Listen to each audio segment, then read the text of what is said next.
love bugs? Welcome back to the channel. It is Love Sims here, and we are back for episode 1 of my builder's diary. So, I just wanted to give you guys a little overview of where we're at with the save file right now. I've nearly completed all of the structures, but there's still quite a bit that I'm unsure about. I don't know if all of these are going to stay or if I'm going to change some things. It's really hard because I had quite a few things that I wanted to build, and I have everything that I wanted to feature in the save, but I just want there to be this feeling of cohesion, and I'm not really getting that right now. So I don't know if some of these will stay or if some of them will go. I feel like for the most part, this neighborhood is pretty much set. I just don't know about this lot here. It originally was over here and this house was here, but I felt like the house was a little bit larger than I wanted it to be over here because I kind of want this to be my starter area. So I decided to move the apartments over here because they'll be more of like starter apartments. And this house, everything over here was looking a little out of place due to scale, because even now I have this house is pretty tall, and then these lots here are a little bit shorter, and it was just kind of throwing things off visually. But I do feel like between this house and this house, I'm okay with this neighborhood as well. I'm not sure. This house is fully furnished and I really love it, so I kind of hate to get rid of it. But as you can see, it is 5 bedrooms and 2 bathrooms. Another reason why I kind of didn't want it in this area here. So you guys can let me know, does this side of the map look okay? Because I feel like it does. This is a bit of a toss up. I know I haven't fully completed this build and I haven't even begun to build on this lot. But with the styles of homes that I put in these two lots, I'm just not sure where to go or what I want to do. And then finally, we have the church and wedding venue over here. And I'm not really set on that either. Perhaps because I haven't completed the landscaping and things, but I don't know. And then this park is giving me the blues because I just don't like the way that it looks from the map view. The map view does not show terrain paint. It does show tiles. So typically I like a more structured, divided sort of park. And for this one, I went a little more organic and it just kind of looks like a bit of a mess. So here we are in build mode. This is exactly what I needed your guys' opinion on the most. So excuse the spawners because those won't be there in live mode, but when you load into the lot, we just have our little picnic pavilions and a chess table over here.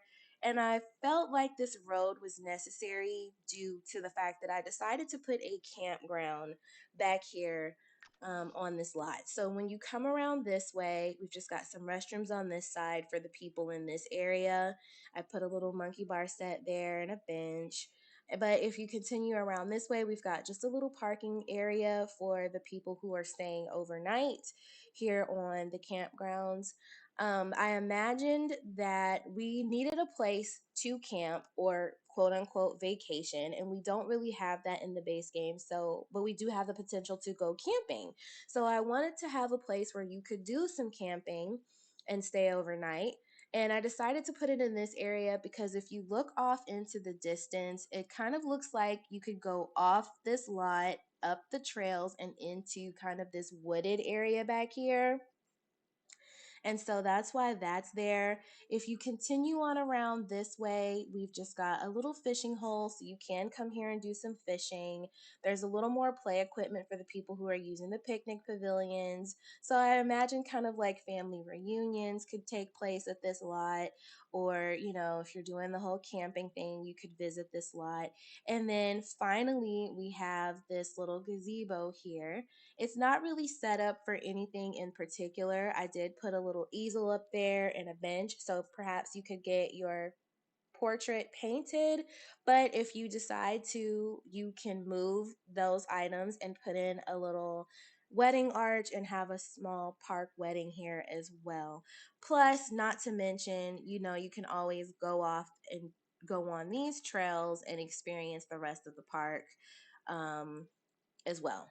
So this is kind of just like a ground zero. But let me know what you guys think. Are you okay with the more organic approach? Do I maybe need to landscape it a little bit more? Is it looking a little messy? Because these are some of the concerns that I have. So it's totally okay if you feel like that. I'll give me if you have any suggestions on ways that I can improve it or make it look better, let me know. And if you're okay with the aerial view, this kind of dead space from the map view because you understand, the road needing to be here, then also let me know about that because right now I'm just kind of freaking out. I would like for everything to look really pretty from the map view. And right now I'm just not loving that it kind of looks like a half empty lot with trees just sporadically placed around. Also, I did want to tour a couple of the lots, like I said. So we will look at the Park Shore Elementary, and I haven't decided if I want to also show you the community center or these two to me are kind of similar. So I guess we'll just tour the Park Shore Elementary, and this can be a surprise for you guys. This is more of that neighborhood family park. It's a little more structured. So I won't really go into that, but I think we will take a look at the Park Shore Elementary for sure, and maybe one of the houses. We can also look at a few of the townies that I've created. Unfortunately, I tried to record me creating some of the Sims, but it wasn't picking up anything. It was recording voice but not video, and then vice versa. And so if you follow my community tab, then you know I was having issues, but if you don't, I was having some. Okay, so here we are at Park Shore Elementary, and it's called Park Shore because it originally was on the Park Shore lot, but I moved it here because I just felt like it fit in better with more of a smaller neighborhood. So here we are. We're going to just go into it. I'm going to try to go into it from like a Sims standpoint. So let me see, let's go into tab. All right, so when you come inside, this is where the kids would meet up at the beginning of the school day. And the rooms are pretty small, so I wasn't able to put little cubby areas in them. So I just decided to give them some lockers for them to put their belongings in. We have a couple of motivational posters on the wall and just some ribbons that the kids have won. And then I imagine that this school's focus is kind of more of a science thing. So I did put them a little science innovator trophy in the trophy case because that's what we're known for. And if you continue to the right, this is the office. So this is where you could check your student in, check them out, sign in for a meeting with the principal, or come to receive medication if you're a kid who needs medicine. So in here, it's really, really tight. This is the nurse's room. So I just put in a little mini fridge for medications that need to remain cold, and then just a bed in case your kid is not feeling too well and they need to kind of lay down and just take a break. And then over this way is the actual principal's office. And you just don't want to be called in here. But if you are, this is where you would come. It's really tight in here as well. But I think I did a good job at kind of capturing what should be in the office. So I'm okay with it. If we continue out these doors and go through this set here, we are to the left, classrooms, and to the right, we've just got some restrooms. Straight ahead, we have our cafeteria. It looks like the students are just about to come to lunch. We do see a few lunch boxes and some backpacks here. And if you continue through these doors, it's where they would come for recess. So I did put the observatory out here. I think just because it's kind of a science based thing. And if you have clubs, maybe you can bring your students here and they can use the observatory. But we do have some chess tables, some monkey bars, and just a little play house over to the far left. Coming back inside of the school, and outside the cafeteria, right next door, is our student library. It's another small room. All of the rooms in here are pretty small because this is a smaller lot. It's like a 40 by 30, but I think it works. So you can fit 7 Sims in here. I think that's really good. That to me feels like a classroom, and they can just, book reports. What is was it book fair that we used to have? All of that. Just really a cute place for them to come. Maybe you have a little reader who wants to come in here during lunchtime or recess time instead of being out on the playground, but just a cute little space. I really like it. And then this first classroom is just kind of a general classroom. I do have some math posters on the wall, so maybe they learn math in here, maybe they do English or reading, I don't know. It's just a general class for whatever you want to teach in here. And this way is our music room. So not a lot going on in here. I might add some chairs. Just, I might kind of play on this room just a little bit more. But I do like it. Several Sims can come in here and just practice music, take some lessons, whatever your heart desire. And then this is our art room. I really like this room. I think it's cute. The walls are a little bare, but I tried to kind of mimic or just show you that you could cover them up in the kids art. We do have some on the wall already, but if your kiddos come here, just put it on the walls. Let it be a little gallery wall for them. And then finally we have what the school is known for, which is our science department. I'm using air quotes because it's just a classroom, but I think it is so adorable.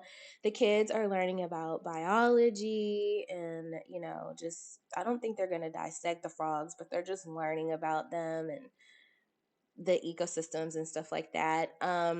They can make potions on the little science tables, and they're also learning about the table. Is it the elements table? I think so. And then space. So this is a really cute class. I feel like all the kids love coming in here. This is the cool room, I guess you could say.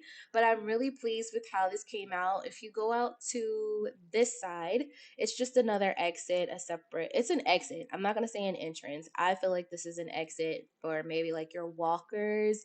The teacher would just bring them over to this side. There is a little vending machine there if they want a little after school snack. And then if they're car riders, they would meet out front. So directly across from the school is a little play park. I thought this neighborhood needed a play park.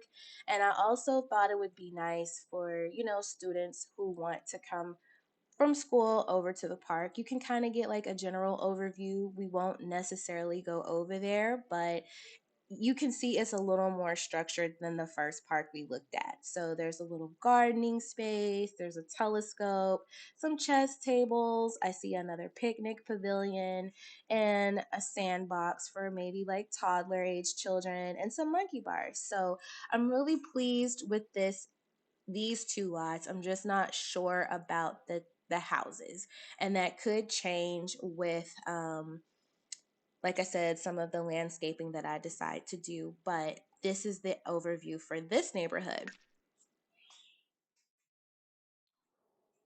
All right, this is my second or third attempt at recording this video, so I can't really remember what I've said and what I haven't. So if this is a repeat of something I said earlier in the video, please forgive me. I was thinking that this area looked okay. I'm just not sure about the apartment. So let me know what you guys think about that. I think that's going to kind of wrap the episode up here. Oh, wait, I did say I wanted to show you some of the new Sims that I've been working on. I really wish I had videos of me creating them, but since I don't, let's just go over it real quick. All right, so this is the family that I'm going to be using for my retirement home. They are so cute. I made them a long time ago. I gave them makeovers since making them, and they're finally making an appearance in a save file or, some sort of content of mine. So this is Oliver Stanton, and he wants to be a freelance botanist. So he's just really into gardening and kind of his plant babies. He's really, really a lover of indoor plants. He also loves the outdoors. He loves good food and he loves good music. So he's just an all around sim. I really like him. I haven't decided who is going to have grandchildren and who isn't, but I kind of feel like maybe Oliver might have grandchildren. I don't know. I'm not sure. What's the vibes that you get? Because I feel like he could teach his grandkids about gardening. So I kind of think I want to give him grandchildren. This is our next. He's our bachelor. This is Julio Guzman, and he wants to be a serial romantic. So he's kind of our Don Lothario of Willow Creek, but he's an elder and he just never settled down. I don't think he's ever been married. I'm not sure. Maybe he was and he had his heart broken, or maybe he just has been a lifelong bachelor. I'll leave that up to you guys and your storytelling. But he is a romantic, he's very confident, and he loves books. So then we have Greg Lyman. Greg is more chill. I feel like maybe him and Oliver here are like besties.